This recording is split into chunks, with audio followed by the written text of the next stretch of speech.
எனக்கு மட்டும் இல்லை, என் பரம்பரைக்கு.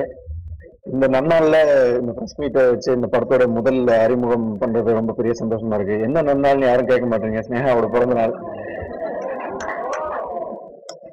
அவங்க கேக்க வெட்டுறதுக்காக அருவாளோட காத்திருக்காங்க, கத்தியோட காத்திருக்காங்க. நான் சீக்கிரம் போய் கேக் வெட்டணும், இல்லைன்னா கத்தி வேற எதுக்காக பயன்படும். படத்தை பத்தி சொல்ல வேண்டிய விஷயங்கள் ஏற்கனவே ஸ்கிரீன்ல நான் சொல்லிட்டேன். நிறைய படங்கள் பண்றோம். சில படங்கள் வந்து பண விஷயத்துல திருப்தி கொடுக்கும், சில படங்கள் வந்து இந்த படத்துல இருந்தது நமக்கு பெரிய சந்தோஷங்கிற திருப்தியை கொடுக்கும். இது ரெண்டு விதத்திலயுமே என்னை சந்தோஷப்படுத்தின படம்.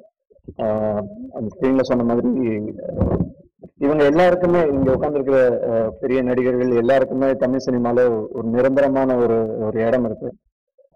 இந்த கேரக்டருக்கு இவங்க தான் பெர்ஃபெக்ட் அப்படிங்கறத முடிவு பண்ணி அவங்களெல்லாம் அந்த படத்துல அந்த கேரக்டர்ல நடிக்க வச்ச மாதிரி இந்த கேரக்டரை நான் தகுதியானவன் நினைச்சு என்னை நம்பி இந்த கேரக்டர் எனக்கு கொடுத்ததுக்கு ப்ரொடியூசர்ஸ் ரெண்டு பேருக்கும் என்னுடைய மனமார்ந்த நன்றிகள். மலையாளியா இருந்தா கூட இது தமிழ் படம் மாதிரி எடுக்கணும் அப்படிங்கறதுல ஒவ்வொரு ஷாட்லயும் ஒவ்வொரு டைலாக்லயும் ரொம்ப கான்சென்ட்ரேட் பண்ணி ஷாஹித் இந்த படத்துல ஒர்க் பண்ணிருக்காரு.